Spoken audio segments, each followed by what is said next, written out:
Okay, so this is take 2. My cat interrupted the first one, so we're gonna try this again. So we're looking at 1997's Hercules, directed by Ron Clements and John Musker. It is an animated adventure mythology film, very well created by Disney, if I must say. Even have some props. We've got Hercules and Hades, both from the Lego minifigure Disney series. I've always thought Hades kind of had a goofy face going on here, but that might just be me. I don't know.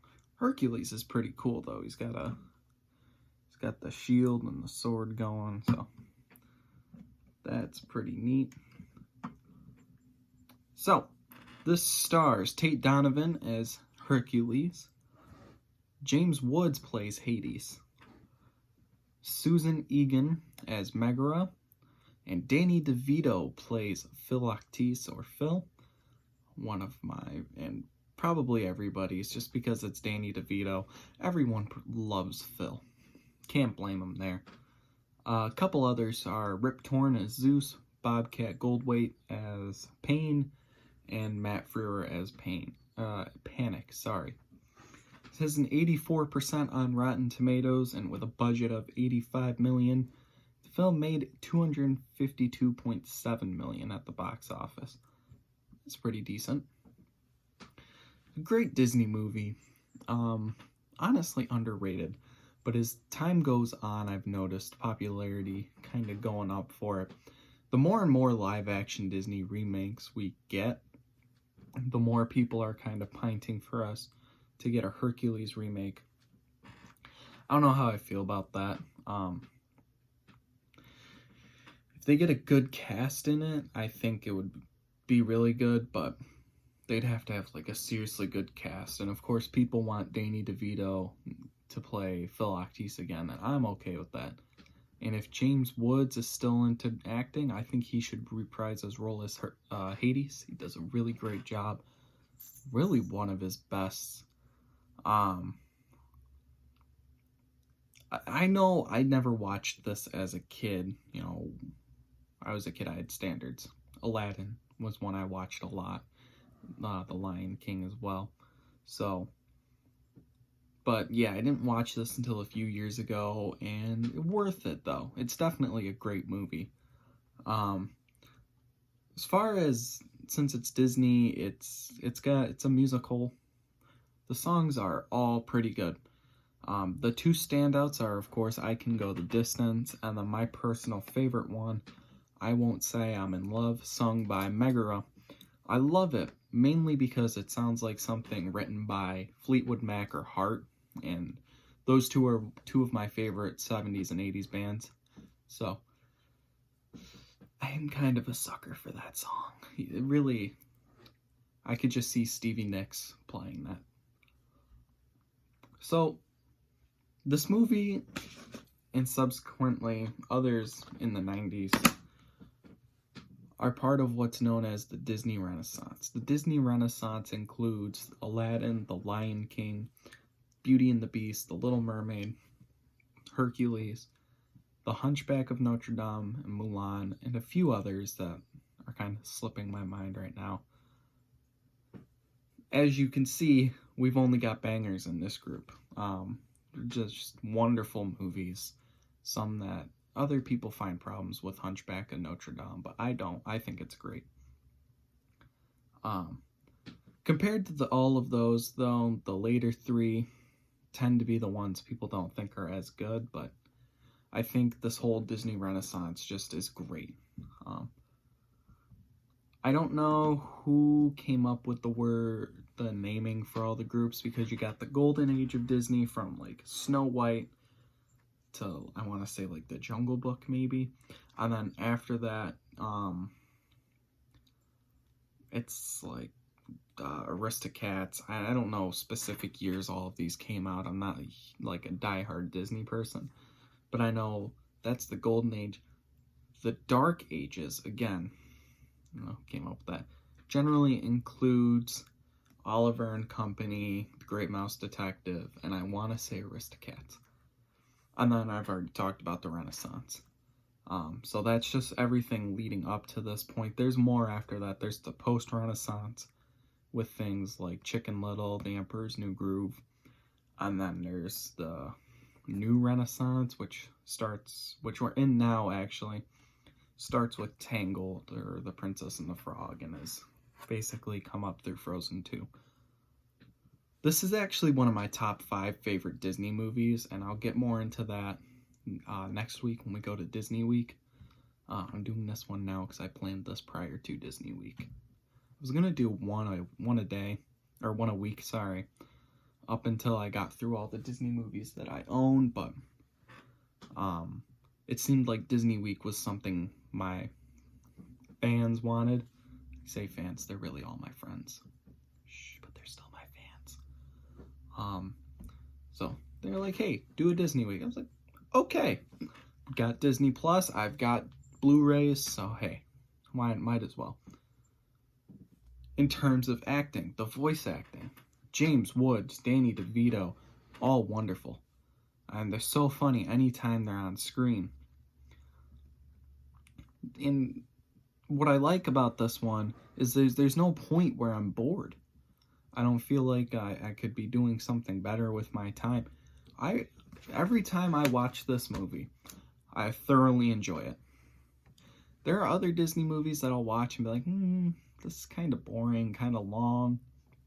Not Hercules. I don't know why. With that said, though, Pain and Panic, they're extremely annoying after a while. Their comic relief is kind of pointless in my book, but they're still good. But they are aggravating sometimes when they're on screen, so that's going to take away just a tiny bit. But that's literally the only complaint I have about this movie.